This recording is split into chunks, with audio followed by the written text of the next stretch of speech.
Good morning. Again, thanks for the opportunity that needed to get said a few times here today. Thanks, Judy. First off, I do believe COVID is real. I think it has definitely impacted our world, no doubt about it. However, it's time to really measure what matters. And we look at the balance between the risk and the opportunities that have been lost, whether it's in regard to mental health issues and substance abuse issues and economic lost opportunities and educational lost opportunities.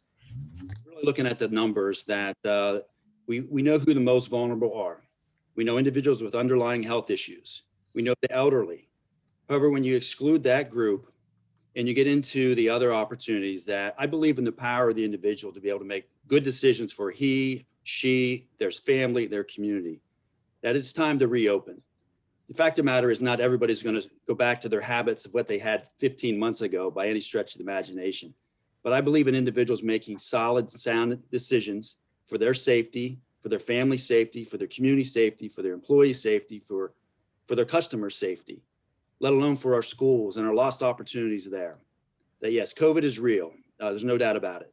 However, over the last 12 months, I think we've been able to measure who are the most vulnerable individuals, how to manage that risk. And we'll never know what lost opportunities have occurred over the last 12 months, that if we would have done things differently. But all we can do is move forward. And I think it is time to reopen, allow those opportunities, allow the schools, allow the private sector, allow faith-based, allow not-for-profits, allow our senior centers to get back to doing what they can do to serve their constituents in a safe and secure manner. Thank you. Thank you very much, Representative Yerrick. Representative Spiegelman. Hello, everybody. Again, Judy, thanks for hosting this again. It's an event we a lot of us look forward to every year. One thing we do have, right or wrong, we do have test platforms to see how other states are doing. I mean, we can take a look at the best practices of these other states that have reopened in order to tailor a program here to reopen using, again, like the best practices that we're already seeing in these other states. It's not like we have to reinvent the wheel in order to reopen. It's already been done for us. I mean, so it makes it significantly easier to do it in a way that protects the health of the general public, but also gets people back at least a little bit more towards the old normal rather than what has become the new normal. Thank you very much. I also see Senator Pardee. Thank you, Judy. And I want to start off by thanking everyone who has tuned in today. Also want to thank the new board members. Thank you for stepping up, not just to serve the chamber organization, but really to serve the entire community. The work that you do is really important, and certainly communicating to us as legislators to know what we can do to help you is very important. So I look forward to working with each and every one of you in the months and years to come. So, going back to, kind of what the question was is, what are our personal metrics or criteria? And I guess I'd start off by saying I'm not an epidemiologist. I'm not a scientist. And so, I think all of us have to put a certain amount of trust in folks who are making those decisions at the Department of Public Health on level, of course, the governor's office, and trust that they're getting good advice. It has no doubt been a challenging year for all of us, particularly for a lot of small business owners. But obviously we're getting very close, and largely many of our lives, in many ways, are back to normal. We're able to go into stores, we're going out to restaurants, maybe not congregating in as larger groups, or able to do many of the social activities that we'd like to do, and certainly a lot of our seniors would like to be able to get back and do more at the Modern Maturity Center. But we're very close to being there. And, we're at a point now where, roughly a quarter of our population has been vaccinated at least once. So we are close. And listen, months down the road, years down the road, we can look back and we can nitpick, some of the decisions that were made. But I'll say this: I think John Carney is a good man. I think he has a big heart, and I believe that the decisions that he made were in the best interest of trying to keep all of us safe and healthy. So, look forward to seeing all of you on the other side. Thank you. We also have Senator Ennis with us. Senator Ennis, do you have any comments?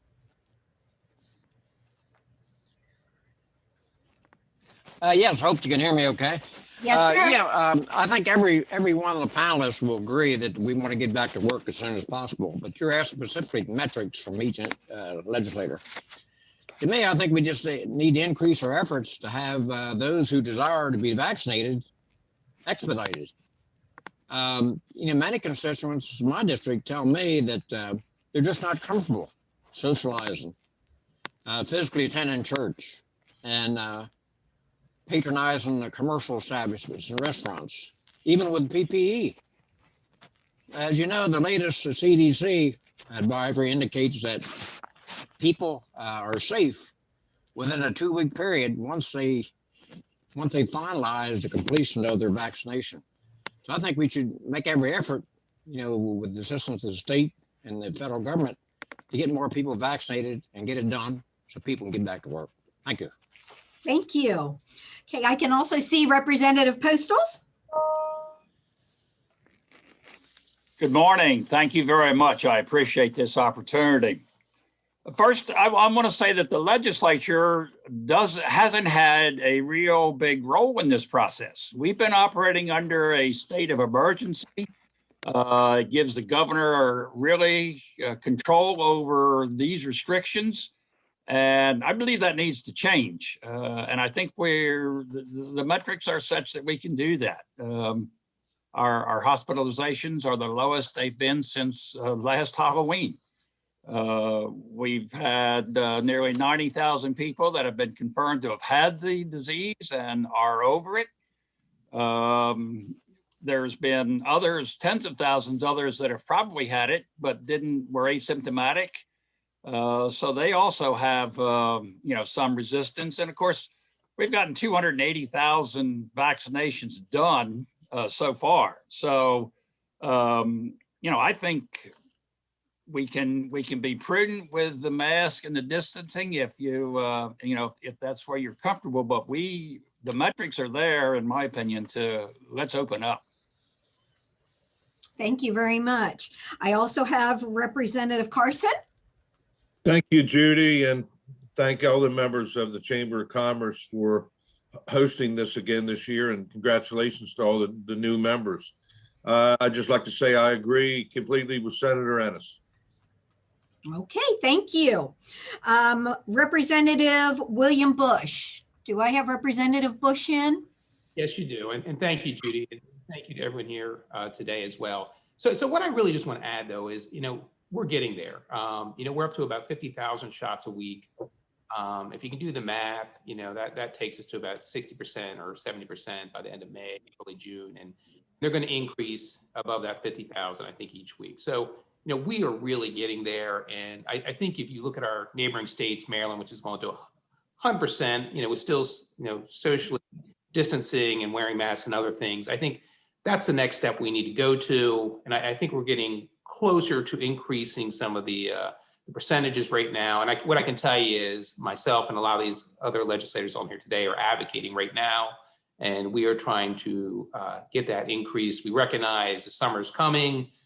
We have a lot of restaurants which are opening up and looking forward to a good season, even down at the beach. So, I just want everyone to know we're here advocating, and we appreciate where you're at right now. And we are fighting for you. Okay. Last, Representative Brian Shoup. Is Brian with us this morning? Okay, I don't see Brian, so we will move on to the next question. Question number 2. If there is a resurgence of COVID, what will you do as legislators to keep our businesses open and keep our economy going? Specifically, would you support another lockdown or closure of businesses? Okay, if it's okay, I'm going to try to go around the corridor a little bit to make it a little easier on you all.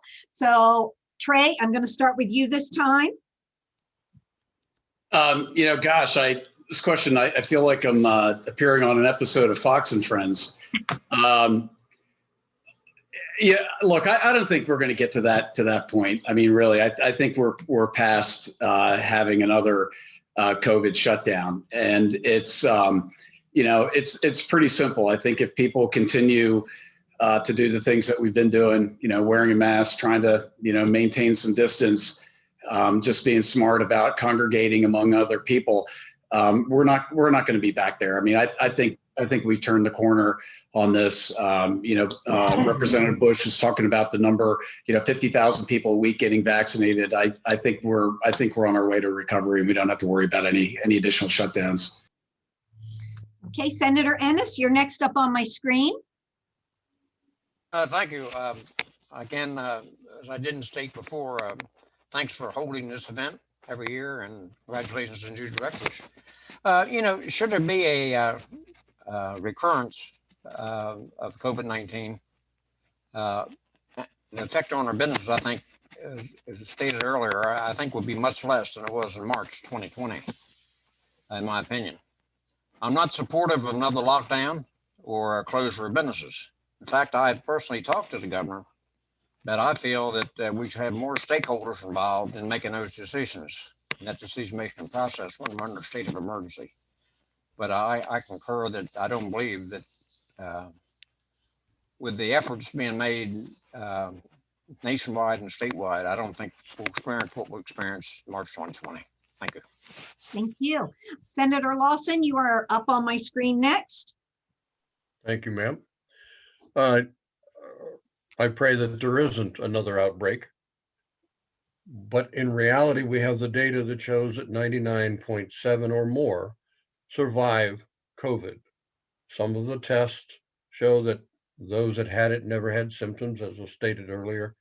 So we're moving along. What concerns me is this push toward everybody being vaccinated. I think we need to keep that as a choice. If we advocate for everyone being vaccinated, there goes, well, a lot of statements made earlier about my body, my choice. I, for one, get extremely sick when I take the flu vaccine. So I'm not about to step up to this one and get sick with it. As far as legislators go, we can't let this happen again. We cannot give free rein to one person to run our state. We have, as legislators, have had little to no input in this at all. We Republicans have met with the governor 4 times in a year. 4 times in 1 year. We were locked out of the building for 85 days. This is unconscionable. We have to take legislative steps to make sure that no one ever has the opportunity to do this again. When this legislation was passed, it wasn't even thought that anyone would do this. Someone needs to shut their mic off. And now we're running along with one person at the helm making all the decisions. Judy, there seems to be an echo here. What is that? Yeah, hopefully you're okay now. Go ahead. All right. And we as legislators have to step up and change that, recognize the mistake that was made earlier and correct that. As far as advocating for businesses to be closed and schools, no, I'm advocating for them to be open. Do we lose people? Yes, we do. It's a fact of life that people die. We lose in Delaware on an average of 24.4 people a day. That's 8,787 a year. That's averages years 16, 17, 18, and 19. Look at our averages today. They like to spout that, hey, we're up 1,400 deaths. Really? Well, the numbers don't show that. Our averages aren't there. So let's look at the data instead of the weather forecaster sciences that came out earlier that were totally off base. We cannot afford to have our state and our people quarantined, locked down, and treated as if we were subservient when we in fact are the bosses. Thank you. We meaning the people, not the legislature, please. Thank you. Thank you. Okay, next up on my screen, I have Representative William Bush. Thank you, Judy. Going back to what Trey said, I tend to agree with everything he said there. I mean, we are at the back end of this right now, and I just do not see a resurgence coming here in the near future on this. And, I don't think we're not gonna have to go back on any measures, and I wouldn't recommend that anyway, so. Thank you. Okay, Representative Spiegelman, you're next up on the screen.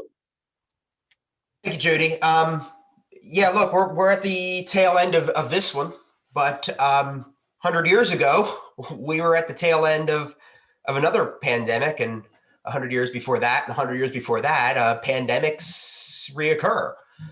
So yeah, we're at the end of this one, and there'll be another one at some point in Delaware's future. So I think one of the important lessons we have to take away from this is, what did we not do well during this pandemic? What did we do well during this pandemic? What legislative, especially constitutional changes need to be made so that when this happens again, and it will happen again, it's probably not in my lifetime, but it's going to happen again. Pandemics are like that. It's just a fact of human existence.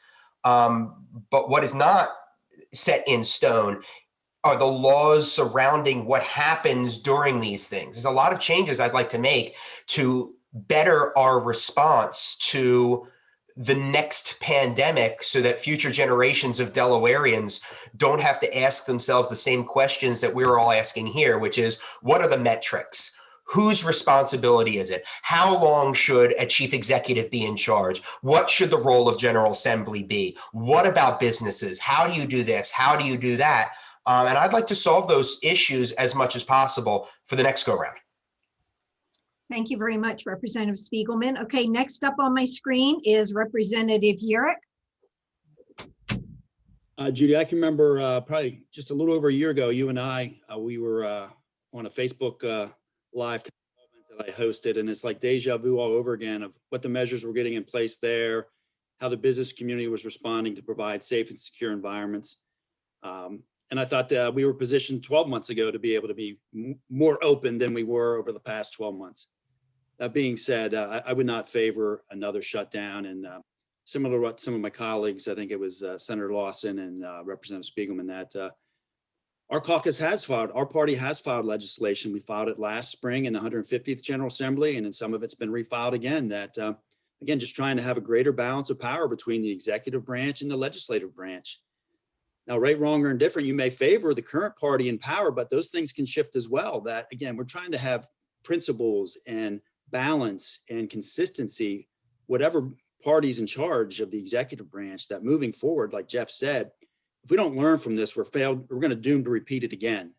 And I strongly believe that we should have that balance, that, cooperative decision-making, more involvement, just having a one-way communication stream that, right, wrong, or indifferent, the governor and the executive branch, they've been making the decisions. We can recommend, we can suggest, but it's their call. So if you think they've done a great job, great.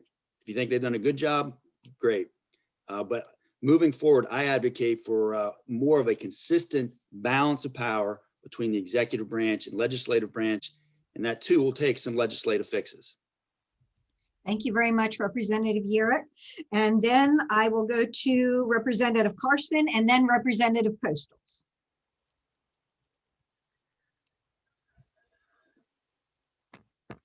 Whoops. You need to unmute Representative Carson, sorry. I'd just like to say that I agree with Senator Pardee, but I am not in favor of any lockdown again. We've turned the corner and it's time to move on. Thank you. And Representative Postal. Well, specifically answer the question, no, I would not support another lockdown or closure of businesses. Listen, our working families and small businesses can't handle that. The disruption to the economy has been just phenomenal. And frankly, the help that the federal government can give is, I mean, we're printing essentially trillions of dollars. The long run, that may be helpful in the short run, but the long run, we're digging ourselves a hole to really invite a period of inflation, and we can't do that. So no, not supporting any lockdown or closure. Let's move forward. Okay, thank you very much, Representative Postles. And that's actually a good segue into our next question. This is a two-part question. As legislators, what are your recommendations for using the budget surplus for this year? What, as legislators, would you suggest to address a budget shortfall in 2022? Okay, and I'm going to start from the bottom, work my way up again, as you guys are on the screen. So right now, I'm going to go ahead and start with Postals, and we're going to go back this way. Thank you. The governor, to his credit, in his proposed budget plan that he proposed earlier, is proposing to set aside $131 million in the budgetary stabilization fund. This will help hedge against a future shortfall. That's a great idea. There's also another 260 million or so of the surplus has been proposed to supplement the capital budget. In other words, the one-time spending on public works, on projects that will generate jobs and spur the economy, but that aren't going to incur additional debt or up the ongoing operating expenses. So I think those are very good, attempts to take what may be a surplus this year and level that out. I don't really think there'll be a shortfall in 2022, or not much of one, simply because if the stabilization efforts are followed, I think that will help. And the other thing is, just the most recent past federal relief money, there's lots of money coming to state governments to help overcome the effect of the virus. So I'm hoping we can spend that wisely. But ultimately, I'd like to see Delaware enact a law that really puts the smoothing fund in place, on a continuing annual basis. Thank you. Thank you so much, sir. Representative Carson, you'll be next.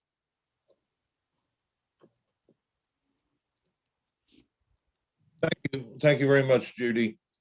I pretty much agree with my colleague, the representative before me. The rainy day fund is one of the best things they ever established. By having that, it keeps our bond ratings high and all of our credit ratings. The budget stabilization fund that the governor came up with, it was really a great idea to have that money. So I didn't come up with it. So I'm sorry, Senator Lawson wants to speak.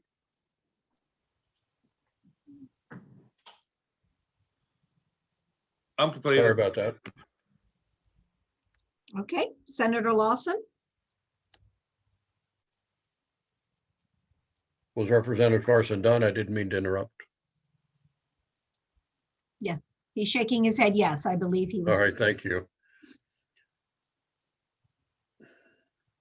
I think we should take the surplus and put it as much as we can into the budget stabilization fund, which was created by Secretary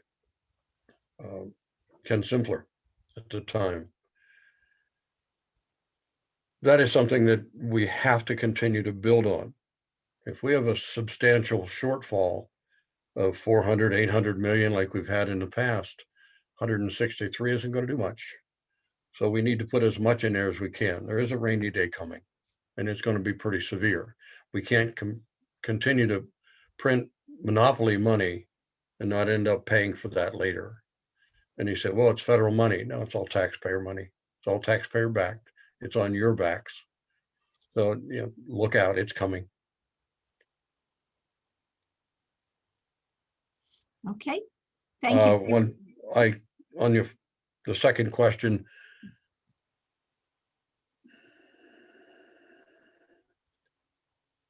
Hold on just a moment. Oh, Would you support retaining the youth and training wages? That was the next part of the question. No, the next part of the question Okay. was, what would you suggest to address a budget shortfall in 2022? Okay. Well, let's just save it all now so we could do that. I'm sorry. That's okay. Thank you very much. Okay, next it's Senator Pardee, please. You're next on the docket. Thank you, Judy. So one of the interesting things this year is that this may be the first time in Delaware history that you have two Kent County members of the General Assembly serving as the co-chairs of the Joint Finance Committee. And on this call, we have two other members. So between Representative Carson, Senator Lawson, Senator Ennis, and myself, we have pretty good coverage for Kent County on the Joint Finance Committee.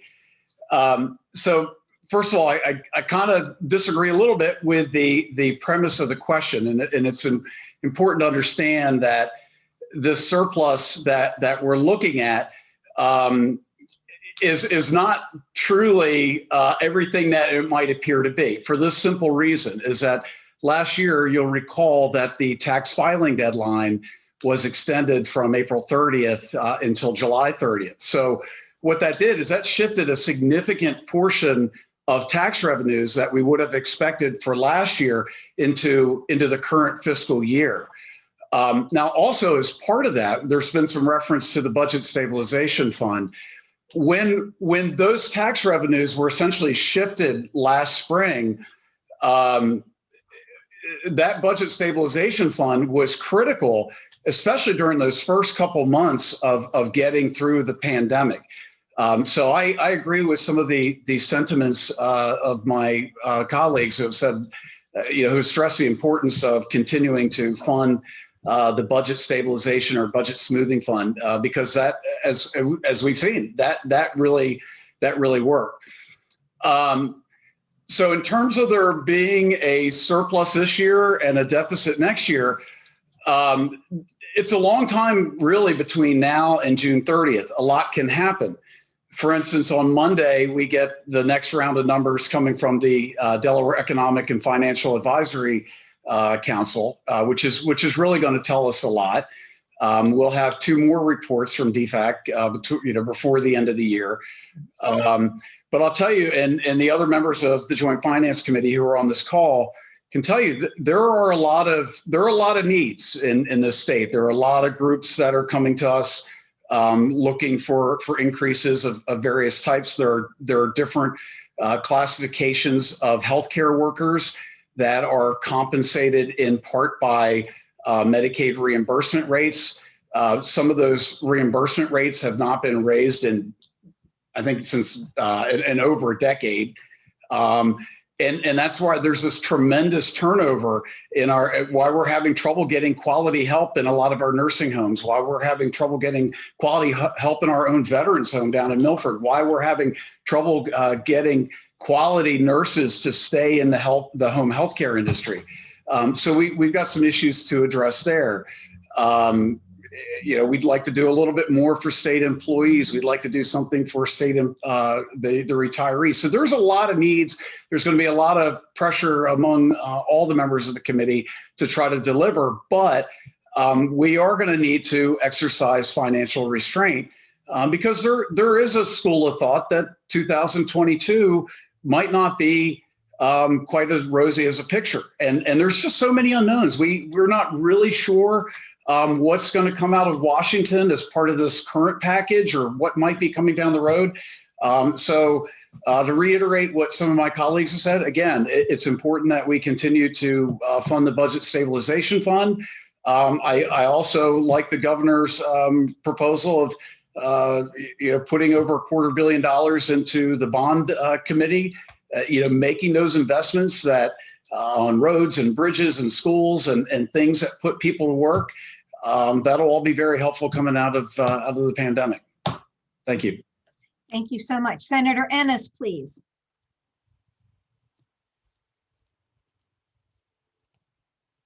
Okay, back with you. I just want to echo some of those comments that Senator Pardee made. My recommendation would be to use these budget surplus funds to stabilize the economy.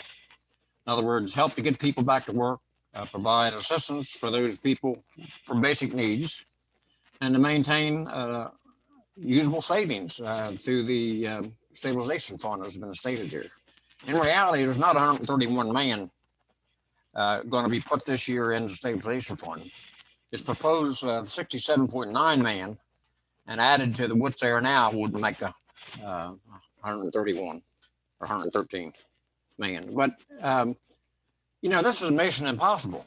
What Senator Lawson or Senator Pardee alluded to, because we have requests out there for additional support for the intellectual disability development folks, support for the Edward Autism Education Fund. We have pensioners that haven't had a pension increase for 6 years. If you go back to 1990 to the current year, there's about a 40.7% loss in earning power for those pensioners. We have leveling up the state match for paramedics, sorely needed. As indicated, the increase in Medicaid for those that physically injured, combating the ever increasing drug problem we have out there with overdoses, child care support, court decisions that have indicated that we must put more money towards early learners. A whole host of things are out there. So I don't see how we really have much surplus. In fact, it's going to be tough to get through just the basic needs, in my opinion. Thank you. Thank you, sir. Representative Yerrick, please. Thank you. As my dog just barked.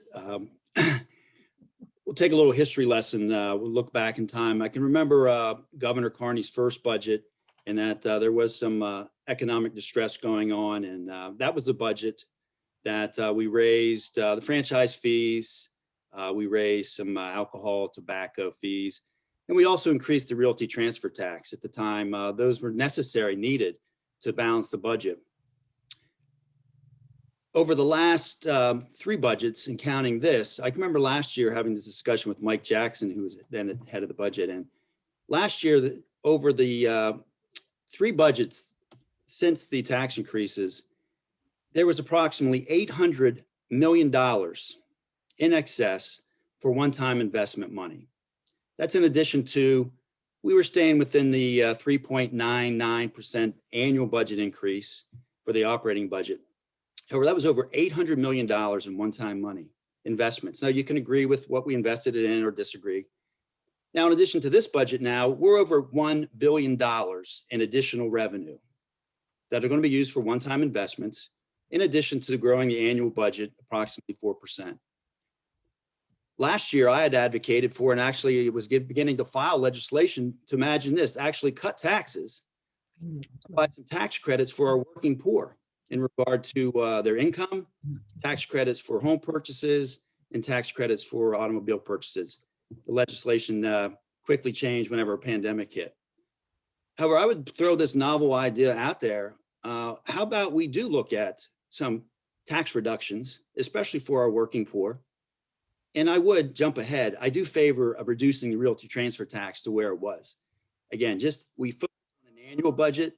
However, if we fail to look back to see what has occurred over the last 4 budgets, we've had over now $1 billion of one-time investments, in addition to growing the annual budget almost 4% a year. So how about we give some of that money back to the people that have earned it, especially our working poor, with some tax credits or actual reductions in the income tax rate for them. Thank you very much, Representative Yerrick. Now I'm going to go to Spiegelman, and then Representative Bush, you'll wrap up this question for us. Representative Spiegelman. I have nothing further to add to this conversation, except to say at least our budget is in better shape than the Eagles salary cap situation, for those of you following that. Senator Pardee and I are big Eagles fans. And what I'm going to do, I'm going to contact Jeffrey Lurie and have Senator Pardee move over there to deal with their salary cap situation, which would also make his seat an open seat, which would make a really interesting race. I think everybody wins all around. Okay, Representative Bush, if you will finish up this question for us. Most people have addressed what I would say, but I just want to emphasize the budget stabilization fund is extremely important. That would help us get through a shortfall in the future if we did have one. And also, I do believe we should be investing in our infrastructure if there's budget surplus money that is available. So that's it. Okay, thank you very much. Now, If you don't mind if I sort of just chime in on this question, I just wanted to highlight the budget from the perspective of my office. We have been able to invest taxpayer dollars, and this year we're coming up with, by the end of this fiscal year, $83 million, which is being put back into the general fund. If you recall, someone mentioned the former treasurer, when his last year in office, he was able to produce $11 million. And since that time, we were able to generate $33 million and then $48 million. And so this year will be record numbers. And all of that money helps to support our legislators in making those decisions as it pertains to the budget. And we've been extremely happy to participate in that and to provide that support. We'll continue to do that. I also just wanted to note that I have a call later today with US Treasury, and we'll be talking about the American Relief or American Recovery plan. And in that plan, there are several tax supports, including expansion of the earned income tax credit and support for families with young children. And so I just encourage everyone to sort of continue to listen for some of those updates. We'll try to bring them as we can. And I'm encouraged we will have a budgetary shortfall. However, we're working very hard to try to make up some of that and fill the gap. Thank you. thank you. Okay, next question for our legislators. Given the impact on the two major industries in Delaware, agriculture and tourism, would you support retaining the youth and training wage? Okay, and I'm going to go ahead and start bottom, work our way up. So first up on the docket right now will be Lyndon Urick. Well, thank you. Yes, I am in favor in retaining the youth and training wage. And as we look on down the line to the increase in the minimum wage, one other bill that is not part of this, which is increasing the support staff wage, the server wage from around $3 something right now to $6. And I strongly oppose that as well. So I am in favor of retaining the youth and training wage to really support our agricultural industry, any small business who's taking the risk in hiring a new employee, our hospitality industry. They've been whacked hard enough over these last 12 months to arbitrarily force them to raise their probably their largest expense, their labor expense, just because we think it's smart to do. I disagree with that. So I would keep it. I oppose the server increase wage, and to tip my hand, I'm going to oppose increasing the minimum wage here a few questions down the line. Okay, all right. Representative Spiegelman, you're next. Thank you, Judy. And again, the easy joke here is to put all the Eagles on the training wage in order to free up salary space. But I'm gonna avoid the easy joke.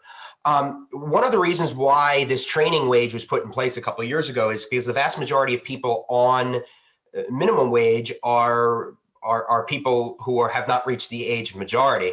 And so the training wage was set up as a way of creating a situation in which you're not essentially paying what the increase of the minimum wage is supposed to be, which is an increase to some sort of livable wage, to people who are not working in order to make a minimum wage. It's a very confusing political situation, trying to separate. You know, we're always hearing about, you know, the single mother who's trying to make it on minimum wage. That's really not what the minimum wage is for. The minimum wage is supposed to be kind of a floor, and then you work your way up from there, which is why so many people under the age of 18 work on the minimum wage. It's a very confusing situation.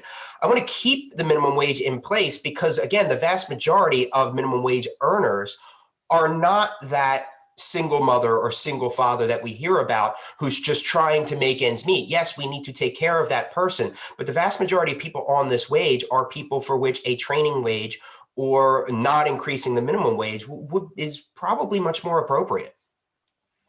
I'm going to jump over now to Senator Pardee, please. Thank you, Judy. So we ended up with the training wage. I guess it's been a few years ago, 3 or 4 years ago, maybe 3 years ago, when we increased the minimum wage, and it was sort of put into the legislation. It was really, kind of a part of the negotiation to get that bill passed. But I think back to when I was 16 years old and making minimum wage, and I was broke.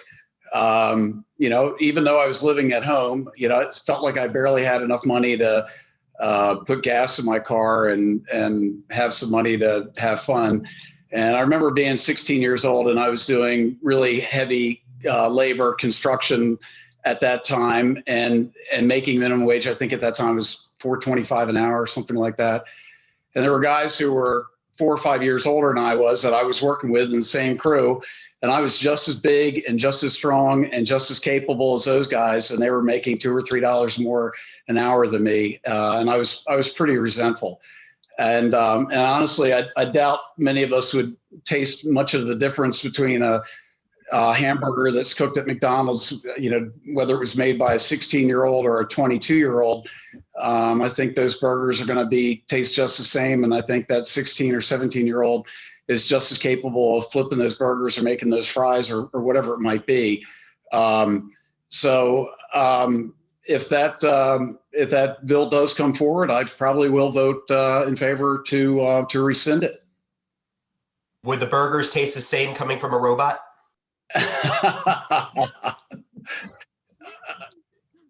Okay, next up is going to be Representative Postles. Thank you. I support retaining both. I've had business employers talk to me about they've had new hires and they have utilized the youth or the training wage to have them start. Many of them have found that these employees with a little time have been quick learners, have a good work ethic, are hardworking, and are very rapidly moved beyond that training or youth wage. And so I think it's to understand that they're not locked into that. That gives somebody that doesn't have experience or is a young employee that is not familiar with workplaces sometimes a chance to get in and to improve themselves. And that's really what we're wanting to do, is have people advance. We don't want anybody to stay at a low minimum wage. We want to give them the opportunity to learn, to work, to advance themselves. And this provides an opportunity for employers to start at a lower level to get people in the system and going, and then advancing from there. Thank you very much. Next up, I have Senator Ennis, please. Thank you. Let me digress just a minute. The chamber knows my position on minimum wage, and we're not discussing minimum wage here, I understand. And I've always been supportive of minimum wage. In fact, 23 states already have a minimum wage over $9.25.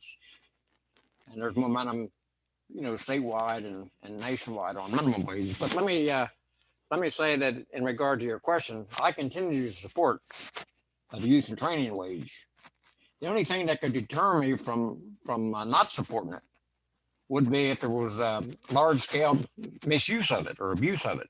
In other words, if an employer would hire someone to get the benefit of the less salary per hour and then turn around and terminate the person and then hire somebody else and restart the process. That's the only way I would not continue to support the youth and training wage. Thank you. Okay, next up is Representative Carson. I support keeping the training wage. Thank you very much, sir. Okay, next up is Representative Bush and then Senator Lawson. You'll wrap us up on this one. I support retaining both the youth and training wage. Thank you. Senator Lawson. I also agree with retaining it. I'd like to back up just a moment. These one-time fundings or one-time projects, folks, are never one-time. Yeah, to kick it off center, one time we spend it, but there's the maintenance fees and the budget increases every year for these one-time expenditures. And that is hurting us. Oh, that's a one-time. No, it isn't. I just find we're not looking down the road. We're not looking at the damage these decisions, just like the COVID or the executive orders are doing. We're not looking down the road. What's going to happen 5 years from now, 10 years from now? We have a problem with the one times, but going back to the minimum wage, it's not government's responsibility to interfere with economic development. You as employers know your good employees and know what they are worth, and you will pay them to keep them. Government should not be involved in minimum wage. They shouldn't be involved in any of this. It's like the 16-year employee coming to you and saying, I deserve a raise because I've been here 16 years. Well, what good have you done for the company? If you're just muddling along and maintaining your position, you don't deserve a raise. You deserve what you're getting. If you've increased your value to the company and knowledge or expertise in some way, absolutely. But just simply because of longevity or because I'm new into the workforce, I should be guaranteed a wage. I totally disagree with.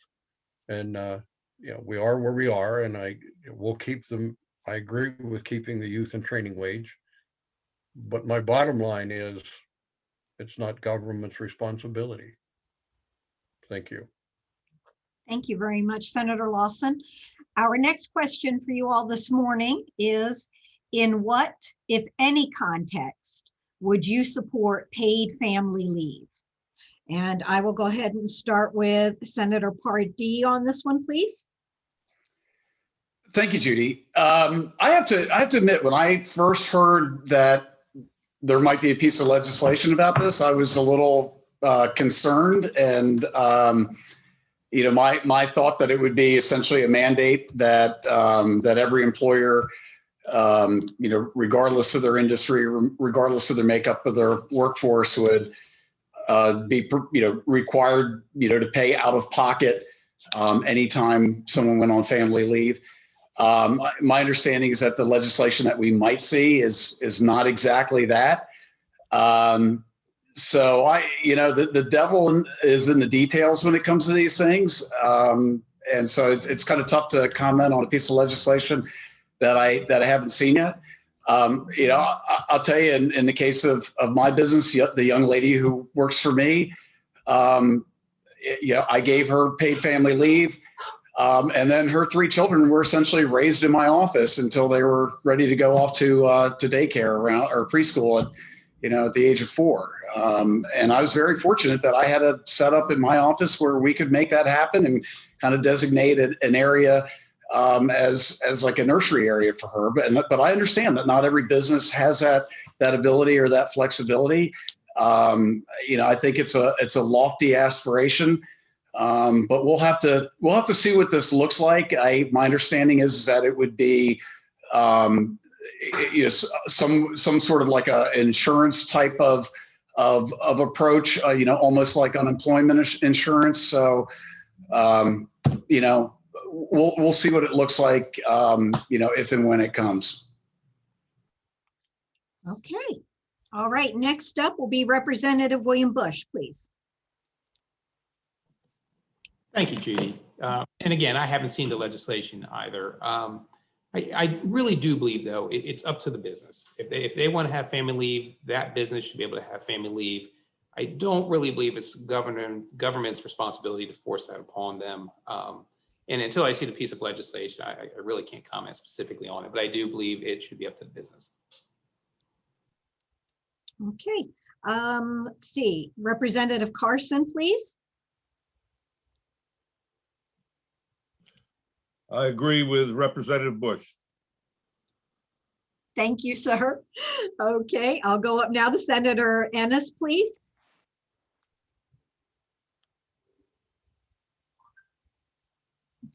I'm sorry, sir, you're still on mute. Okay, Thank you. sorry. Thank you, Judy. For the most part, family leave is being provided by large corporations and a number of states and local governments. I don't personally favor mandating family leave for small businesses, particularly with the current economic downturn the small businesses have experienced. Now, if they would choose to provide this family leave, I think it should be done on a gradual basis. Thank you, sir. Representative Spiegelman, please. Thank you. Agree with Representative Bush. Nothing further to add. Thanks. Thank you. Representative Yearout, please. Yeah, even without seeing the legislation, I can commit to state that I am 100% in favor of having the private entity, the not-for-profit, whether it's large or small, let the private entity, let the not-for-profit, let the government agency decide if they want to offer it or not. And again, without even seeing the legislation, I'm in 0% in favor of mandating it on other private entities. We have it here with the state employees that, yes, I understand the value for new parents to be able to have that time with their new son or daughter, perhaps they've adopted as well. However, there does bring some challenges. Ask any of the schools that have lost a quarter of the teaching time from that teacher. And it's not uncommon to have a spouse who's also a teacher who's also entitled to that. So it puts some strains on the system, especially our education system, where that teacher is allowed to have that time off, 25% of the school year, and then the challenge to find a qualified substitute, then perhaps another teacher, his or her spouse taking the other time off. So there does come a cost with the current offering of it for state employees. So again, that being said, I'm 100% in favor of allowing the private organization to make that decision for themselves. Thank you. Senator Lawson? Well, I believe that the government should stay out of family decisions. Government should stay out of business. I do not support mandating, and I certainly didn't support it with the state because of the comments that Representative Yearout just made. I don't support mandating it on businesses. That is just going to be extremely rough to do, particularly if you have two from the family working in that business and 24 weeks off. That's what the state is doing now. I don't know what the new bill is going to call for, but I think that it's just time that government stay out of private decisions. If you want to have children, you have children. The state has no business in that and should not be involved in the decisions of business as to whether you want to offer that or not. It's your call. Thank you, sir. Okay, Representative Postles, you'll close out this question for us. Thank you. I do not support mandating businesses or small or any private organizations to provide family leave. I wouldn't object to considering that maybe a tax benefit to those organizations that decided to offer that as part of their benefit package. Maybe some tax credits, some benefits for that. I know there are some organizations that allow employees to make a pre-event investment, if you will, where they can months before the birth or a medical procedure or some other event, they can set aside a part of their pay and invest it into an account really that extends their family leave. Something like that, I think, is a good idea. But I think that, the decision-making as far as the family leave should be part of the business's compensation package, and that needs to remain as part of the business decision. Okay, thank you all very much. Our next question, what is your position on the transfer tax reduction for both commercial and residential property? And I'll go ahead and start with Senator Ennis, please. Well, thanks again, Judy. You hear me okay, I guess. As you're aware, and all members of the chamber and all the participants here today, the state imposes a 3% realty transfer tax on the fair market value of property, which is paid equally by the grantor and the grantee. In addition, the local government is allowed under law to impose a 1.5% realty transfer tax. Now, if the local government or county imposes over 1%, then the state, of course, reduces theirs from 3% to 2.5%. Now, DFAC estimates that I looked at for FY22 seem to indicate a loss of about $20 million is being proposed by DFAC in the realty transfer tax for FY22. So the question comes up, do we cut state benefits to save that $20 million? Do we cut open space, farmland preservation? Or do we take a portion of the $63 million that's being proposed for economic development in this fiscal year? I don't think so. So I guess what I'm saying is I don't see at this time any change in the realty transfer tax proposal. Thank you, sir. Next, Representative Carson, please.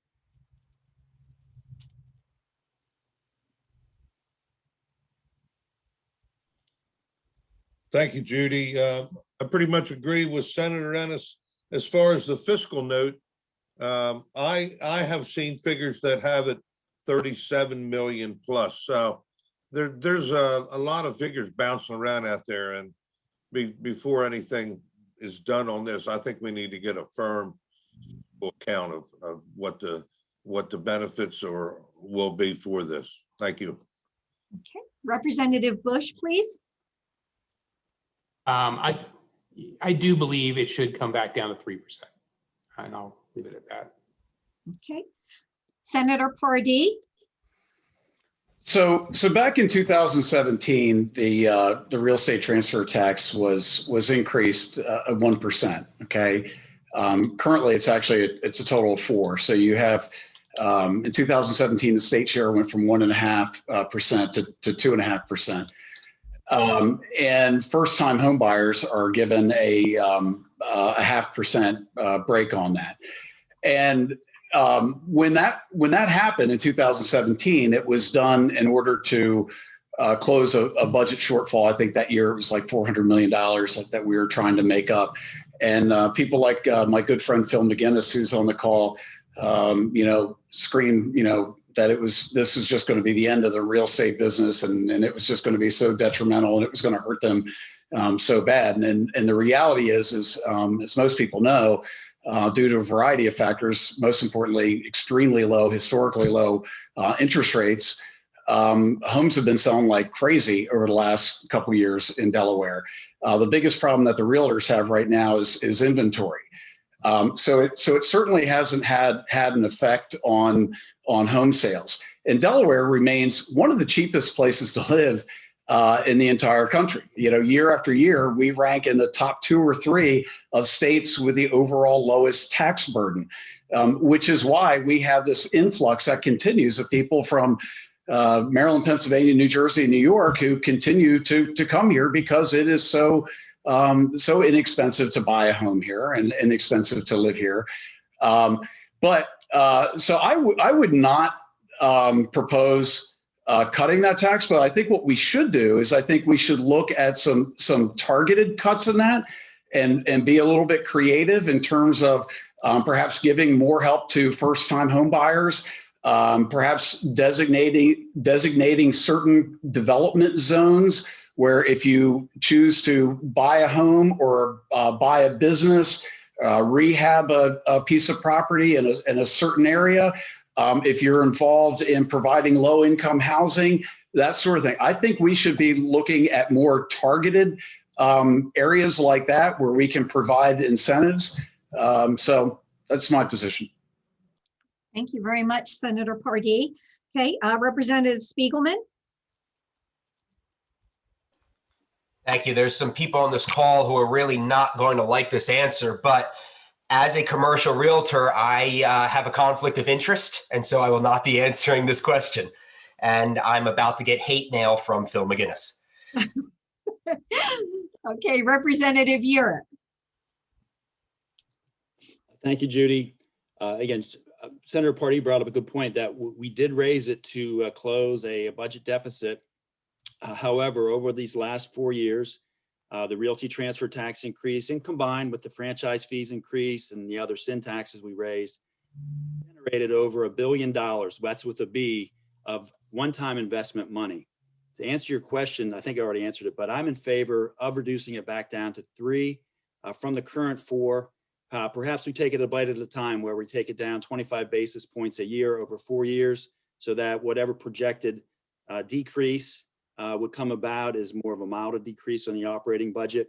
However, I do favor moving it back to 3. If it's not one fell swoop, the 1%, perhaps we take it over 4 years with 25 basis points a year. Okay, thank you very much, Representative Urick. And Senator Lawson, if you'll close us out on this question, please. Thank you very much, and thank you all. And there's been some great comments made. I think that it needs to be rolled back. We filled the gap that was the reason for raising it. Let's put it back where it was. And considering the price of homes today and how they're rolling, my goodness, the 3% is going to bring in more than 4% did back then. So I think we're doing well, and we should roll it back. Okay, our final question, our final planned question. We do have some from other folks, and if we can wrap this up quickly enough, we'll certainly ask the questions that I have that have been submitted from some of our guests today. But the final question being posed by the Legislative Affairs Committee. Senate Bill 15 was introduced on Tuesday. This is the bill to increase Delaware's minimum wage. Will you support this bill? Yes or no? And we'll go ahead and start with Senator Lawson, please. No. Thank you, sir. Senator Ennis? Thank you, Judy. I alluded to this a while ago, if you remember. Yes, Yes, I am on the bill, and I do support the minimum wage. As indicated in previous interviews with the Central Delaware Chamber, I support minimum wage. I concur with the League of Women Voters in their position that the minimum wage must be necessary, increased necessarily in order for a person to be able to afford an apartment or a home, just to survive, and as well as food on the table. Thank you. yes, sir. Senator Pardee? Like Senator Ennis, I am also a co-sponsor of the legislation, so I will be voting in favor of it. Thank you. Representative Bush? I just think it's the wrong time to be bringing this piece of legislation. We have businesses that are still hurting. We're in the middle of a pandemic. This is a bill we shouldn't even look at until next January. But as drafted right now, I would not support it if it came up this session. Representative Carson?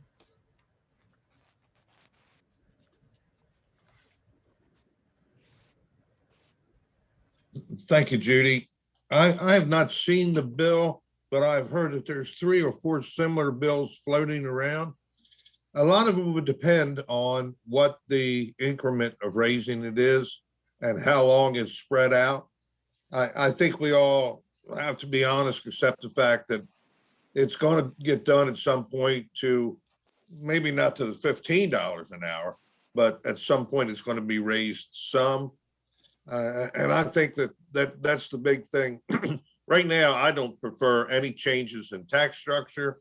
Anything we do right now with the pandemic getting over, our economy starting to move a little bit better. So we don't need government fooling and tinkering with things. So let's see how things play out.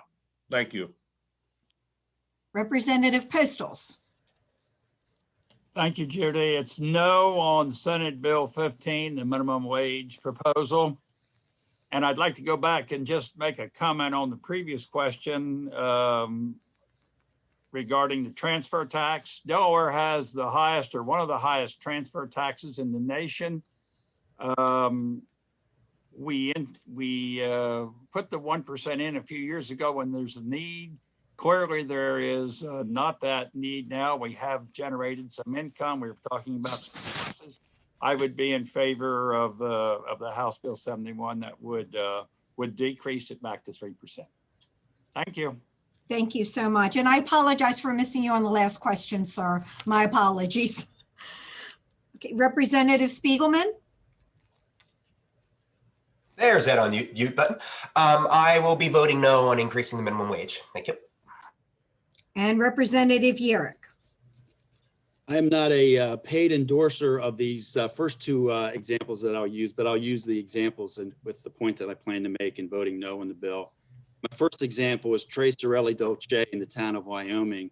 If you ever frequent it, which I'm sure many of you have, you'll notice abundance of young adults that are working there. That as a one small business, that I think it'd be extremely detrimental for the young adults who are working there, most likely for their first job. Either there'll be fewer people working there or they'll be working fewer hours. So one, small businesses. Two, going across town and out the railroad tracks to Pfeiffer Orchards, representing our agriculture industry.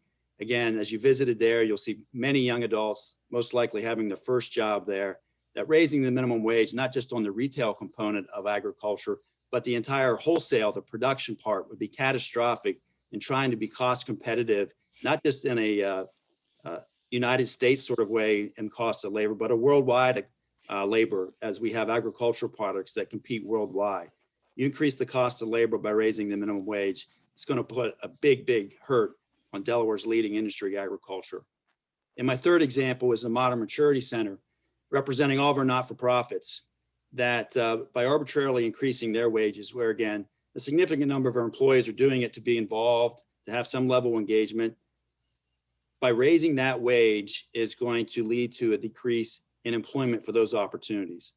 So in my opinion, on behalf of our small business community, our agricultural community, and our not-for-profits, I oppose raising the minimum wage.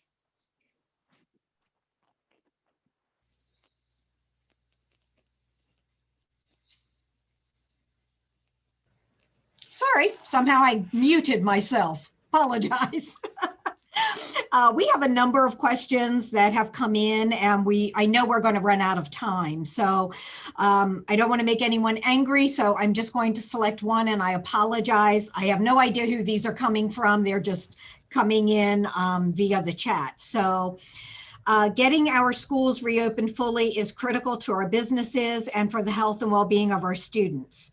Do you believe our schools will be fully reopened next year? And what will you do to advocate to make sure that the schools are open next year? And again, I'm going to go ahead and kind of run backwards on this one. So Representative Yerrick, if you can go ahead and kick us off. I would strongly hope that our schools starting the school year in late August or September are back to 100% capacity of in-person education and learning. Ideally, hope we continue to move closer to that throughout the rest of the school year. It's been some lost opportunities again for some of our most vulnerable students, that the technological challenges of having remote learning. We've done a better job of getting broadband and getting access to, again, the very vulnerable individuals throughout the state, but especially in Kent County, the western side, where Wi-Fi and broadband is sporadic at best. Let alone nutrition issues, healthcare issues, socialization issues, athletic issues, that I hope we are moving more towards being back by the end of this school year, and absolutely 100% by the start of the new school year. And we'll continue to advocate for that, through whatever means I can. Thank you, sir. Representative Spiegelman. Thank you, Judy. Internet's a problem, and we move at the speed of government. Yes, we are trying to get some solutions to the internet problems, but it's not going to come quickly. It's not going to come tomorrow. And so we're leaving large numbers of students behind who simply don't have the same access as other students because of lack of internet. And the pandemic forced us into this situation, but it's obviously less than ideal. And yes, there are options for students to go back part-time and that kind of idea, but the fact is they still have an awful lot of their work is done online. If we really want educational equity, then we really do have to get our students back kind of in one place at one time as much as possible. And not only that, the teachers, you know, a lot of them, they want to teach. They want to be in the classroom. That so many of them are sick of teaching to a camera the way I'm talking to a camera now. They want to be back in front of the kids. You don't become a teacher to get rich. You become a teacher because you want to be a teacher. And so we really want to get them back to doing that. What we in the legislature can do, we can, of course, keep an eye out and keep watching again. And I stated this before, what other states have done who have opened up before us. By the time we're ready to get our students back to the classroom, which is probably going to be in August or September of later this year, we will have many, many, many months of not just increased vaccination and increased medical techniques to treat this virus, but also the ability to see what other states have done for a lot longer period of time and use best practices to get our students back into the classroom, to get the teachers back into the classroom, again, to get back to that, to the old normal rather than what we've become accustomed to this last year, which is this new normal thing.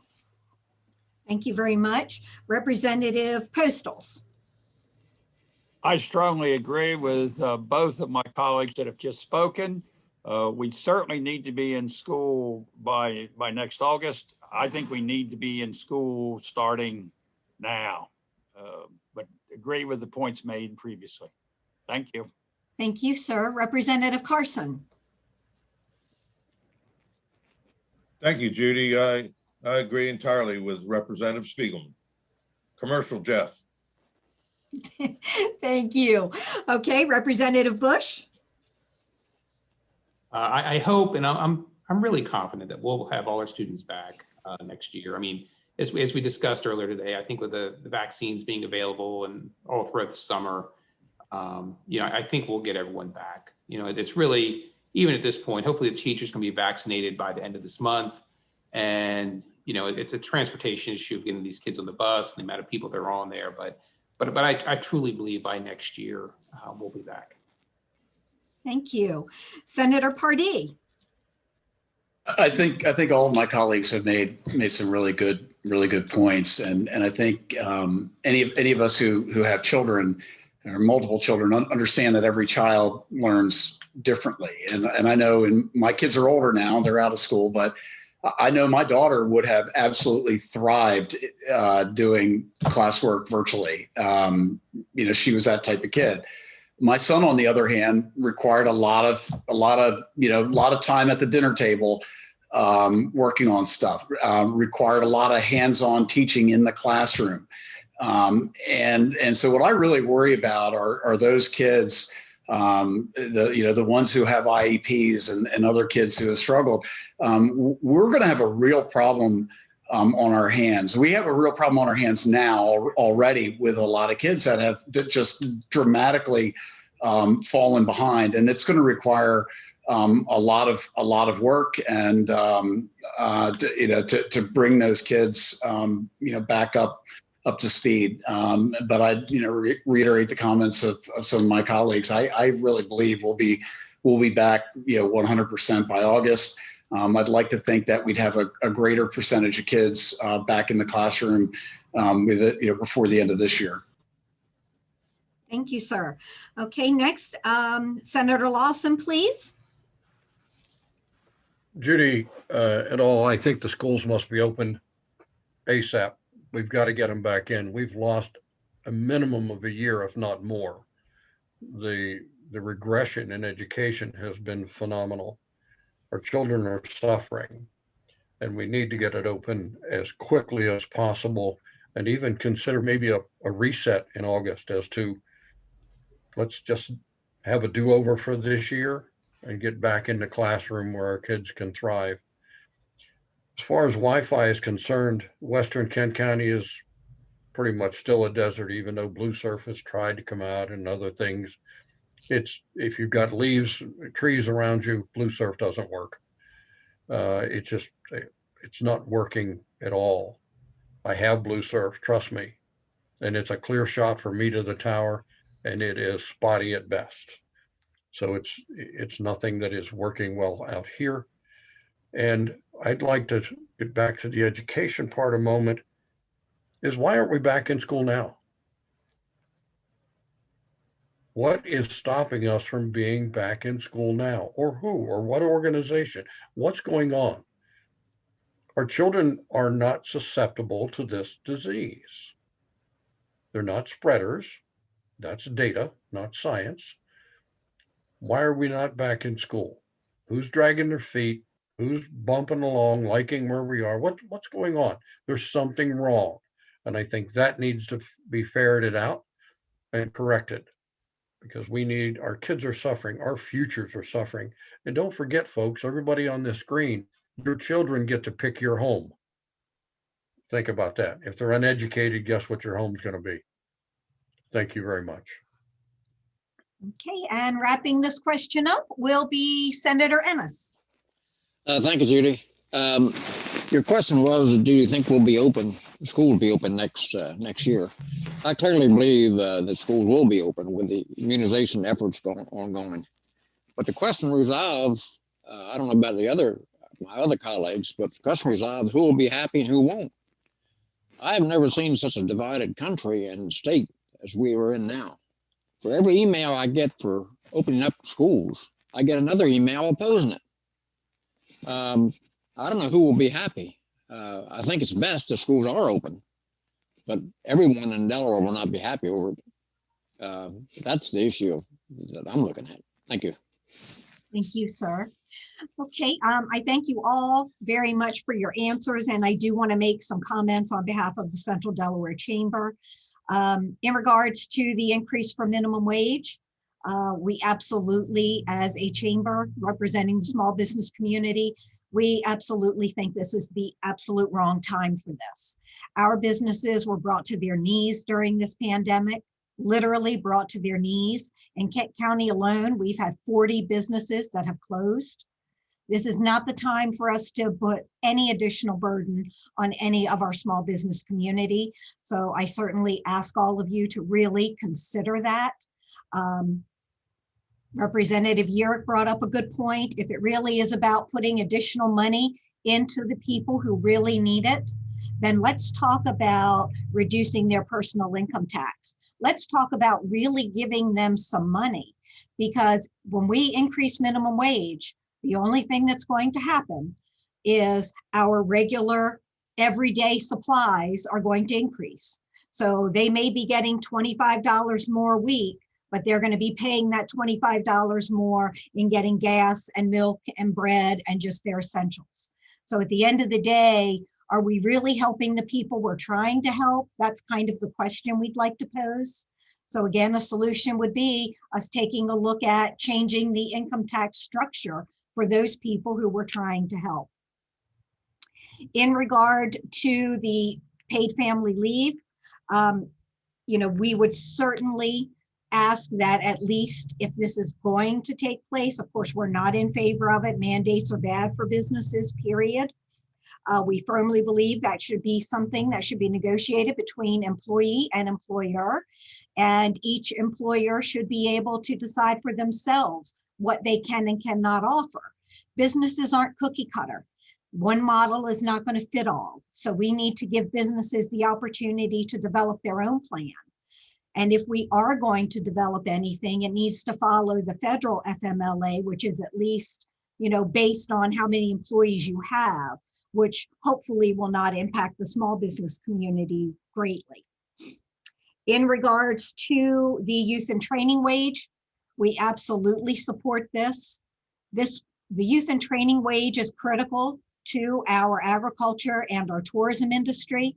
And as we all know, during the COVID pandemic, our hospitality industry took one of the hardest hits of any business out there.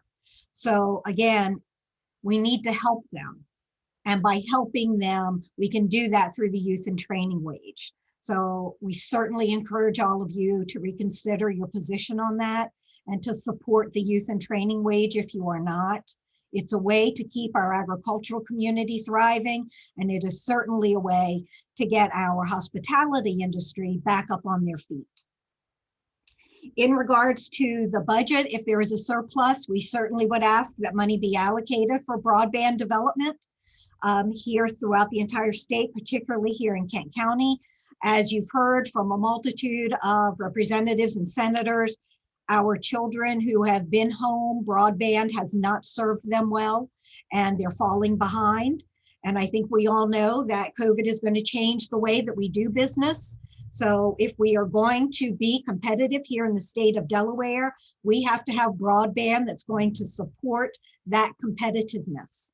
So again, if we're talking about any surplus, as a chamber, we certainly would encourage some of that money being given to the broadband development here.